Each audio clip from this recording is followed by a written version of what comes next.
தில்லுண்டா அவன் நெஞ்சில தில்லுண்டா வந்து நிக்க சொல்லு, வர சொல்ல அவனை. அவர் ஒரு மாநில தலைவர் மாரியே முதல்ல பேசலாம்.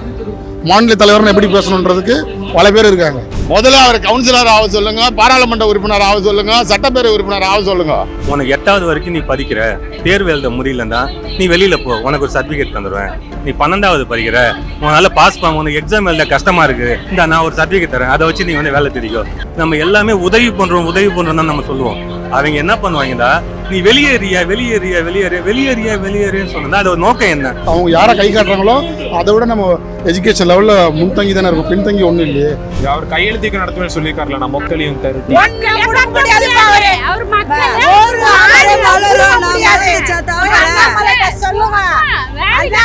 ஒரு ஆணையும் புடுங்கவே முடியாது. ஒரு மிகப்பெரிய விருந்து வச்சு அதுல கொஞ்சோண்டு பாயசம் கலந்துட்டோம்னாக்கா அதை சாப்பிட முடியுமா? அந்த மாதிரி மொழி திணிப்பை இதுல வச்சிருக்கான். எந்த வகையில இந்த புதிய கல்விக் கொள்கையை ஏத்துக்கிட்டாலும் அது புறவாசல் வழியா இந்தியிலேயே கண்டிப்பா கொண்டு வந்துருவோம். அதனால நாங்க முற்று முழுசா அதை எதிர்க்கிறோம். ஏற்கனவே இருக்கக்கூடிய இங்க நம்ம தமிழ்நாட்டில் தமிழ் மொழி படிக்கிறோம், ஆங்கிலம் நம்ம இருமொழி கொள்கையை நம்ம ஏத்துக்கிட்டு நம்ம படிச்சுட்டு இருக்கிறோம். இதை படிச்சதுனாலதான் வந்து பசங்க வந்து இன்னைக்கு வந்து மிகப்பெரிய அளவுல ஒரு வளர்ச்சி அடைந்த மாநிலமா தமிழகம் இருக்குது. வெளிநாடுகளுக்கெல்லாம் போயிட்டு நம்ம பசங்க வேலை செஞ்சுட்டு இருக்காங்க. எல்லாரும் இந்தியை ஏத்துக்கிறாங்க. ஏத்துக்கிட்டு அவங்களுடைய அடுத்த கட்டமா என்னவா இருக்காங்க அவங்க அப்படின்னு பார்த்தோம்னா, அவங்க அடுத்த கட்டமா பின்தங்கி தான் இருக்காங்க.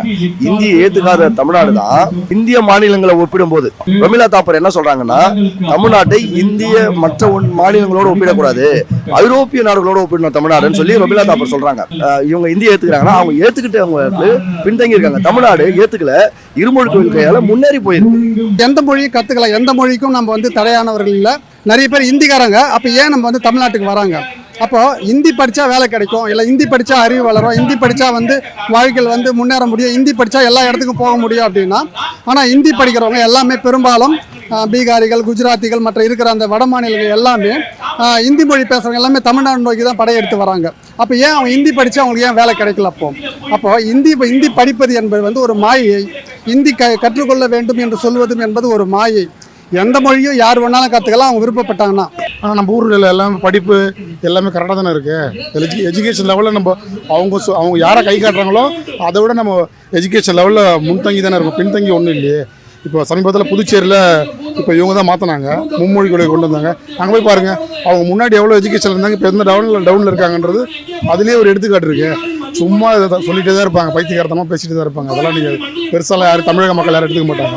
அவங்களுக்கு நல்லா தெரியும் என்ன மொழி எடுத்தால் அவங்க பசங்க எஜுகேட்டர். நான் கேட்குறேன், இவ்வளோ சொல்கிறாங்கல்ல, பசங்க நார்மலாக இங்கிலீஷ் பேசட்டுமே. எல்லா ஸ்கூல்லையும் இங்கிலீஷ் இருக்குது, அரசாங்க ஸ்கூல்லையும் இங்கிலீஷ் இருக்குது, எல்லா ஸ்கூலும். அவங்க என்ன சொல்லுவாங்கன்னா, கடைசியில் என்ன சொல்லுவாங்கன்னா, சிபிஎஸ்சியில் வந்து நீங்கள் ஹிந்தி வச்சிருக்கீங்களேன்னு. சிபிஎஸ்சியில் ஹிந்தி இல்லைன்னா நீங்கள் அந்த இதுக்கு தரமாட்டீங்களே, அந்த ஸ்கூல் நடத்துறதுக்கு ஒன்று அதிகாரமே தரமாட்டீங்க. அதனால தானே அது இருக்குது. இல்லைன்னா ஏன் ஹிந்தி வைக்க போகிறாங்க சிபிஎஸ்சியில்? புரியுதுங்களா இல்லையா? அது கூட தெரியாமல் தற்கொலைத்தனமாக பேசிட்டு உட்காந்துருப்பாங்க. தாய்மொழியை தவிர்த்து ஆங்கில மொழி தெரிஞ்சா இந்த உலகத்தையே ஆளலாம், உன்னால போயிட்டு வர முடியும். இப்போ ஒரு மாநிலம் விட்டு ஒரு மாநிலத்துக்கு போறியா, மாநிலத்துல மட்டும்தான் உன்னோட தாய்மொழி. மாநிலத்தை விட்டு நீ அடுத்த மாநிலத்துக்கு போனா அப்போ உன்னுடைய தாய்மொழி அங்க பேச யாருக்குன்னு தெரியாதுன்றதாலதான் உலக மொழியாக நம்ம ஆங்கிலத்தை 2ஆம் மொழியாக கற்கிறோம். இந்த பார்ப்பனிய கும்பல் வந்து திராவிடத்தை ஒழித்தால் மட்டுமே இந்த தமிழ்நாட்டில் பார்ப்பனர்களுடைய ஆதிக்கத்தை கொண்டு வர முடியும் சொல்றதுக்காக சதி திட்டம் தீட்டுறாங்க. இந்தி என்ற ஒரு தனிப்பட்ட ஒரு மொழியை திணிக்கிறதா நான் பார்க்குறேன் தவிர்த்து இதனால வந்து கல்வி உயரும்ன்றதை நான் பார்க்கல. ஏன்னா இவ்வளோ ஆண்டு காலமாக நம்ம வந்து இருக்கிற கல்வி தொகுதி வச்சு தான் இவ்வளோ பேர் வாழ்ந்துருக்காங்க, இவ்வளோ பேர் டாக்டர்ஸ் ஆகியிருக்காங்க, பல பேர் பல விதமான கவர்மெண்ட் பெரிய பெரிய அதிகாரிகள் ஆகியிருக்காங்க. அதனால இது வரதுனால இதுக்கு மேலே தான் வளரணுமான்றது என்னுடைய கணிப்பு தவறான ஒரு கருத்தாக நான் நினைக்கிறேன். தமிழ் மொழியோடு சார்ந்த கல்விக் கொள்கை இது தேசிய கல்வியில் வந்து நீங்கள் புதுசாக புகுத்தி மற்ற மாநிலங்களில் இந்தியா ஒற்றுமையோடு இருக்குது. இங்கே அனைத்து மதங்களும் அனைத்து மொழி பேசுகிறவர்களும் அண்ணன் தம்பிகளாக மாமச்சங்களாக இதுவரைக்கும் தமிழ்நாடு இந்தியா ஒற்றுமையுடன் இருக்குது. இவங்க புதிய கல்வி திட்டத்தின் மூலமாக ஒரே ஒரு சிங்கிள் சிலபஸை கொண்டு வந்து அந்த மாநிலத்தில் இருக்கிற அத்தனை மாநிலத்தில் இந்தியாவில் இருக்கிற மாநிலத்தில் படித்தவங்களை இங்கே தமிழ்நாட்டில் எளிய வழியை கடைபிடிக்கிறதுக்காக மும்மொழி கொள்கையை கொண்டு வராங்க. ஜென்ரலாக இருக்கிறது ஆங்கிலம், தமிழ் இந்த தாய்மொழி இது எங்கள் உயிரோடு கலந்தது, ரத்தத்தில் கலந்தது. நீ இந்தியை வந்து நாங்கள் படிக்கக்கூடாதுன்னு யாருமே சொன்னது கிடையாது. ஹிந்தி அவங்கவுங்க விருப்பத்துக்கு தகுந்த மாதிரி படிக்கலாம், ஆனால் எங்கள் தாய்மொழி வந்து தமிழ் தான். இங்கே தமிழில் படித்தா தான் அரசு தரப்பு வேலை. இங்கே தாய்மொழியிலேயே 12ஆம் வரைக்கும் படித்தவங்களுக்கு கல்லூரியில் வந்து இலவசமாக அரசாங்கமே எல்லாம் எங்களுக்கு பயன்பாடாக இருக்குது. நீ புதுசாக வந்து தேசிய கல்விக் கொள்கை மூலிமா வந்து இதை படிக்காதுன்றீங்க. இல்லை, நியூ எஜுகேஷன் பாலிசின்னு தலைப்பு தான் வச்சுருக்காங்களே தவிர அது வந்து இப்போ ஒரு புதிய கல்வியாக இல்லை, அது ஒரு சனாதன கல்வி, ஒரு பழமை கல்வியாக இருக்குது. என்ன பிரச்சனைன்னு பார்த்தீங்கன்னா மீண்டும் வந்து ஒரு குருகுல கல்வி, அதாவது வந்து வெறும் திண்ணையில் உட்காந்து சொல்லி கொடுக்குறது, வெறும் வேதமும் சனாதனம் தான் இங்கே கல்வின்னு சொல்லி ஒரு திணிக்கிறதுக்காக ஒரு ஒரு மோசமான ஒரு 200 வருஷம் இந்தியா வந்து தமிழ்நாட்டை வந்து பின்னோக்கி இழுக்கிறதுக்கான ஒரு கல்வி முறையாக இருக்குது. அதனால தான் நாங்கள் வந்து புதிய கல்வியை வந்து இதை எதிர்க்கிறாங்க. ஏற்கனவே நமக்கு 2 மொழி இருக்குது. ஒன்று அஃபீஷியலாக இப்போ வழக்கு மொழின்னு ஒன்று தமிழ் இருக்குது, இன்னொன்று வந்து உலக மொழின்னு ஆங்கிலம் இருக்குது. இது இல்லாமல் ஏன் 3வது மொழி? அந்த ஹிந்தினால ஏதாவது பலன் இருக்கான்னு கேட்டால் ஜீரோவாக தான் இருக்குது. ஜீரோவாக இருக்கிற ஒரு மொழியை எதுக்காக வந்து நீங்கள் திணிக்கிறீங்க? மும்மொழி கொள்கையின் மூலமா பல்வேறு பள்ளிக்கூடங்களை மூடுவதற்கான ஒரு திட்டம் இருக்கிறது. ஏன்னா குலக்கல்வியை வலியுறுத்துறாரு. அந்த அடிப்படையில் தான் நம்ம வந்து ரொம்ப கடுமையாக இருக்கிறோம். அவங்க வந்து மறுபடியும் குலக்கல்வி கொண்டு வரணுன்ற ஒரு முயற்சியோட ஒரு புது வார்த்தைகளை போட்டு புதிய கல்விகள் வந்து எடுத்துட்டு வராங்க. இது புதிய கல்விக் கொள்கைலாம் கிடையாது. ரொம்ப ராஜகோபாலாச்சாரி காலத்துல இருந்த பழைய கல்விக் கொள்கை. அதனால தான் இதை நாங்கள் எதிர்க்கிறோம். அண்ணாமலை என்ன சொல்றேன்னா இருமொழி கொள்கை செத்து போச்சு, அது இப்போ வந்து முன்னாடி இருந்த அளவுக்கு அதுக்கான முக்கியத்துவம் இருக்காது மக்கள் மத்தியிலன்னு சொல்றாரு. அவர் எந்த தரவுகள் அடிப்படையில் சொல்றாரு இருமொழி கொள்கை செத்து போச்சுன்னு? இந்தியா முழுவதும் தேசிய கல்வி ஆணையம், அதாவது தேசிய அளவில் வெளியிடப்படக்கூடிய ஒரு மாநிலத்தில் இருக்கக்கூடிய பள்ளி மாணவர்களுடைய டிராப் அவுட் இல்லாமல் அடுத்தடுத்த உயர்கல்விக்கு போனது மாநிலங்கள் எதுன்னு பார்த்தீங்கன்னா நாம தான் இருக்கும். கிட்டத்தட்ட 50 விழுக்காடுகளுக்கு மேலே இங்கே மாணவர்கள் பெரியவர்களை படித்து உயர்கல்விக்கு போயிருக்காங்கன்னா அதுக்கு இந்த இருமொழி கொள்கை தான் காரணம். இன்னைக்கு வடநாட்டில் இருந்து பல பேர் வந்து இங்கே தான் வேலைக்கு வராங்க, ஹிந்தி படிச்சுட்டு இங்கே தான் வேலைக்கு வந்துருக்காங்க.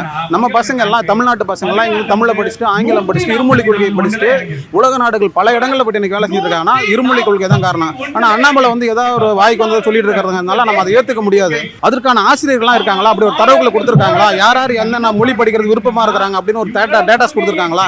அப்படி எந்த டேட்டாஸும் கொடுக்கல. அவங்க முதல்ல என்ன பண்ணணும், ஒருவேளை இந்த மொழிகள்லாம் படிக்கலாம்னு விருப்பப்பட்டாங்க அப்படின்னா இந்த மொழிகள்லாம் அவங்க படிக்கலாம்னு சொன்னா அதுக்கான ஆசிரியர்கள் இருக்கணும்.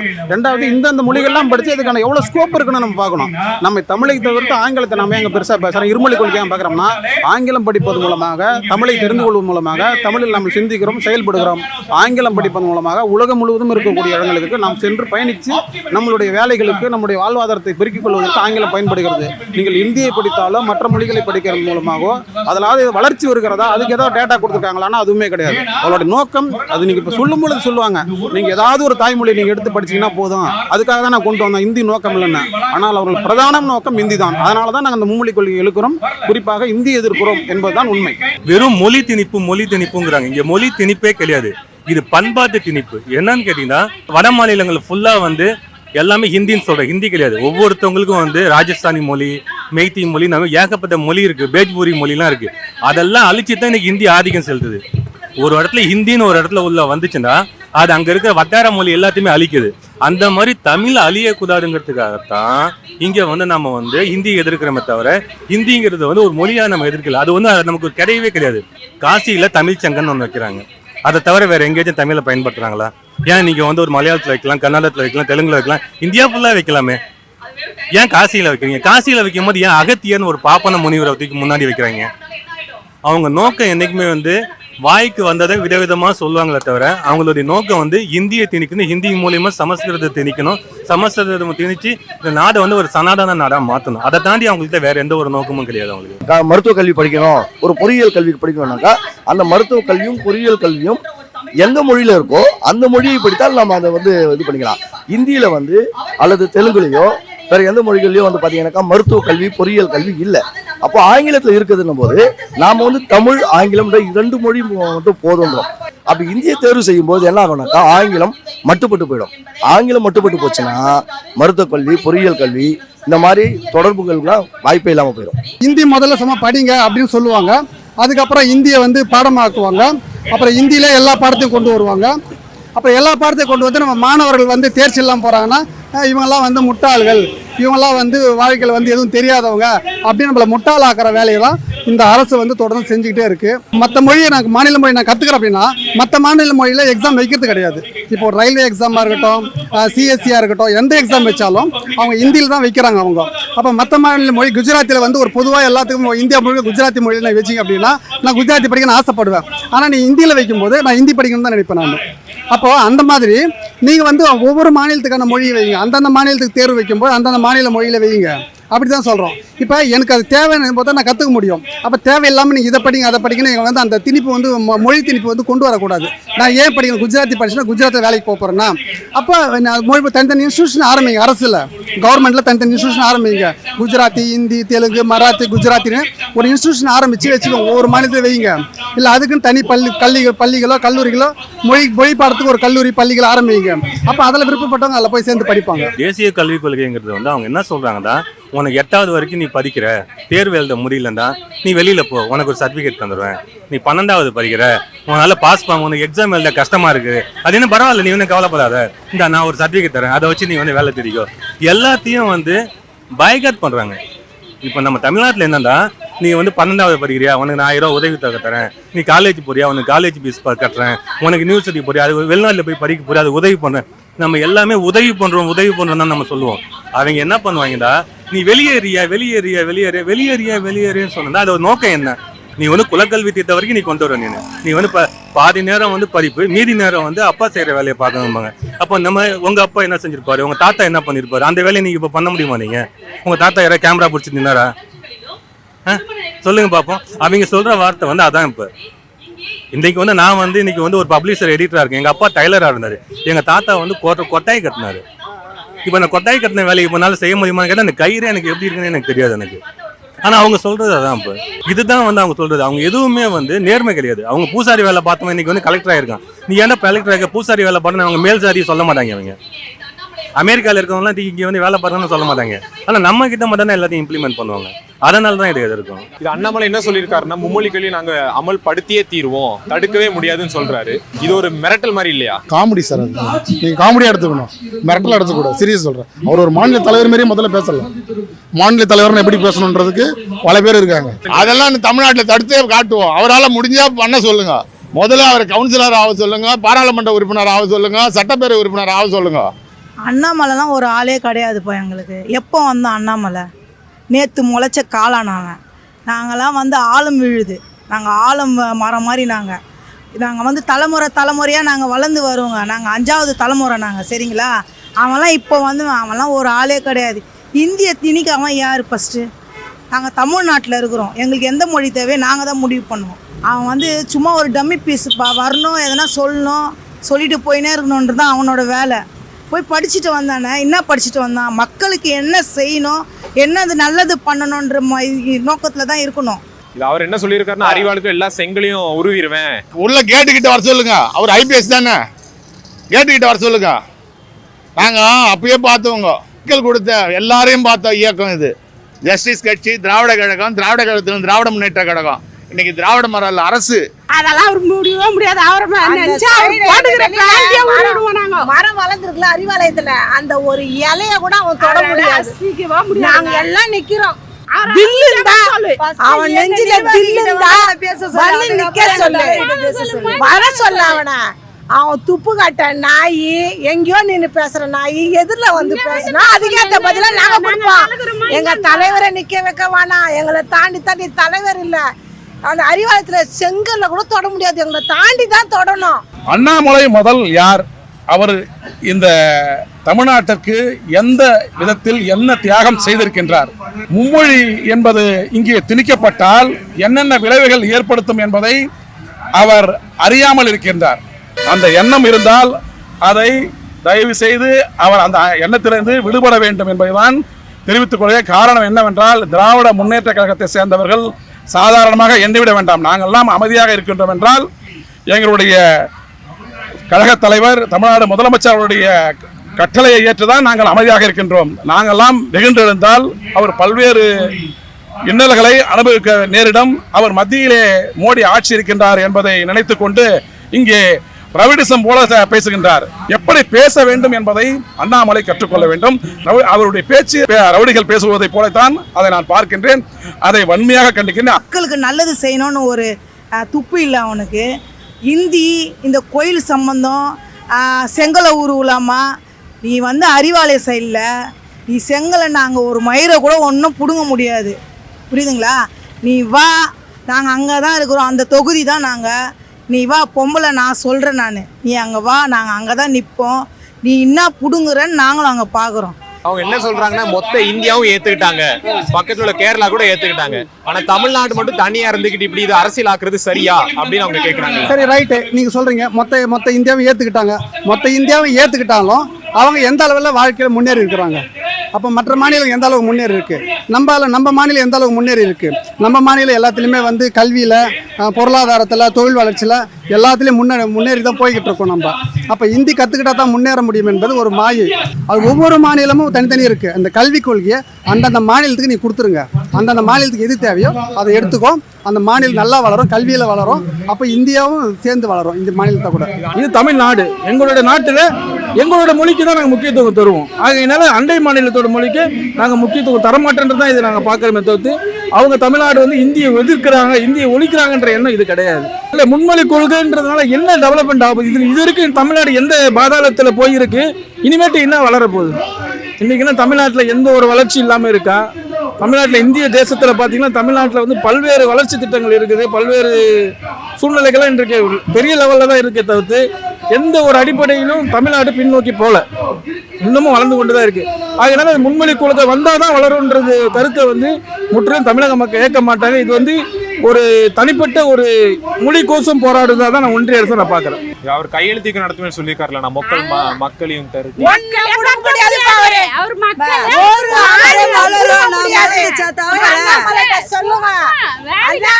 ஒரு ஆணையும் புடுங்கவே முடியாது. எங்க தலைவர் சொன்ன கண்ணியம் கட்டுப்பாடோட இருக்கிறோம். எங்க தலைவர் கண்ணை இப்படி அசைச்சாருன்னா அவ்வளவுதான் முடிஞ்சிச்சு கதை. நாங்க கண்ணியம் கட்டுப்பாடுன்னு தான் நாங்க அமைதியா இருக்கிறோம்.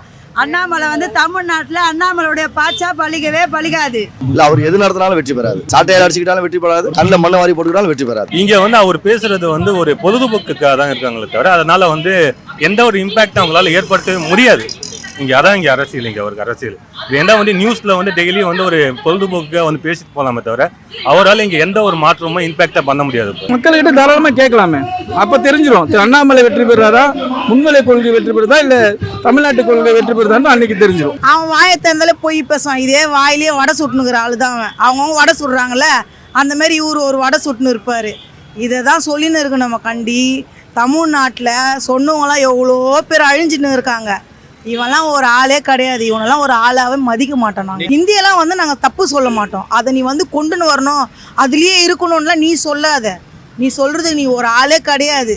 அவனெல்லாம் நம்மளே பெரிய ஆளாக ஏற்றி விடணும்ப்பா. அவன்லாம் ஒரு கொசு இருப்பான். அவன் ஹிந்தி நாங்கள் படிக்கணும், அப்படி கட்டாயமாக நாங்கள் இந்த இது படிச்சாகணுன்றதுக்கான என்ன காரணம் இருக்குது? எனக்கு ஹிந்தி படிக்கணுன்ற தேவை இருக்குன்னா இங்கே ஹிந்தி பிரச்சார சபா இருக்குது, தேவைன்னா நான் போய் படிச்சுக்கலாம். அது அவங்க தான் சொல்றாங்க, அந்த காசு கொடுத்து படிக்கணும், நாங்க ஸ்கூல்லேயே சொல்லி தரோம். காசு கொடுத்து படிக்கணும். எவ்வளோ ஃபீஸ்? இல்லை, 200 300 தான் அங்கே ஃபீஸு. இந்தி பிரச்சார சபையில் இன்னும் கேட்டாக்கா இலவசமாக சொல்லி தரதுக்கான வாய்ப்பு கூட அங்கே இருக்குது. தேவைன்னா நாங்கள் அங்கே போய் கற்றுக்க போகிறோம். நீ எங்கள் பள்ளிக்கூடத்தில் எடுத்துன்னு வந்து, எங்களுடைய பள்ளிக்கூடத்துலையும் எங்களுடைய கல்வி நிறுவனங்களையும் எடுத்துன்னு வந்து அந்த மொழியை திணிக்காத. எங்களுக்கு தேவையில்லை, எங்களுக்குள்ள திணிக்க வேண்டாம். தேவைன்னா நாங்கள் பிரச்சார சபாவில் போய் படிச்சுக்கிறோம். இந்தி பிரச்சார சபாவில் மக்கள் மத்தியில் ஹிந்தி எதிர்ப்புக்கு ரொம்ப ஆதரவு இருக்குன்னு நினைக்கிறீங்களா? கண்டிப்பாக இருக்குது. நீங்கள் இந்திய மக்கள், தமிழ்நாட்டு மக்கள் ரொம்ப புரிதல் உள்ள மக்கள், தமிழ்நாட்டு மக்கள் ரொம்ப தெளிவான மக்கள். ஒரு மொழியை கற்றுக்கொள்வதில் யாருக்கு எந்த பிரச்சனையும் கிடையாது. ஆனால் இந்தி திணிப்பு என்பதையும் இந்திய கட்டாயமாக நாங்கள் கொடுப்போம் என்பதும் மத்திய கல்வி அமைச்சர் தர்மேந்திர பிரதான் வந்து நீங்கள் மும்மொழி கொள்கை திட்டத்தை ஏற்றுக்கொண்டால் தான் உங்களுக்கு பணம் தரும் என்று சொல்வதும், இங்கே படிக்கக்கூடிய லட்சக்கணக்கான குழந்தைகளுடைய கல்வி வாழ்வாதாரத்தை பாதிக்கப்படும் என்கிற ஒரு குறைந்தபட்ச சிந்தனை கூட இல்லாமல் ஒரு ஒன்றிய அரசு மந்திரி பேசுறாரு அப்படின்னு சொன்னீங்கன்னா அதை நீங்கள் அவங்களோட நோக்கத்தை புரிஞ்சுக்கணும். எப்படியாவது போர்ஸ் பண்ணி அவங்களுக்கு கொடுத்துடணும், எப்படியாவது செய்யணும்னு அவங்க நினைக்கிறாங்க. எனவே அந்த திட்டத்தை முறியடிப்பது தான் நம்முடைய நோக்கமாக இருக்கிறது. மக்கள் இப்போ இங்கே தமிழ்நாட்டில் வந்து விழிப்புணர்வு அப்படி சொல்கிற மாதிரி மற்ற மாநிலத்தை ஏற்றுக்கிட்டா கூட அந்த அளவுக்கு வந்து அரசியல் விழிப்புணர்வு கிடையாது. தமிழ்நாட்டில் வந்து நிறைய அரசியல் விழிப்புணர்வு இருக்குது. இப்போ தமிழ்நாட்டில் முன்ன மாதிரி பழைய மாதிரி இல்லை. இப்போ எல்லாருமே நல்லா படித்தவங்களாக இருக்கிறாங்க. எல்லாருமே வந்து ஒரு ஆட்டோ ஓட்டுநரோ ஒரு கூலி கட்டிட தொழிலாளியோ கூட அப்படி பார்த்தீங்கன்னா அவங்களுக்கு வந்து அரசியல் அறிவு இருக்குது அவங்களுக்கு. அதனால் இவங்க வந்து கொண்டு வர முடியாது.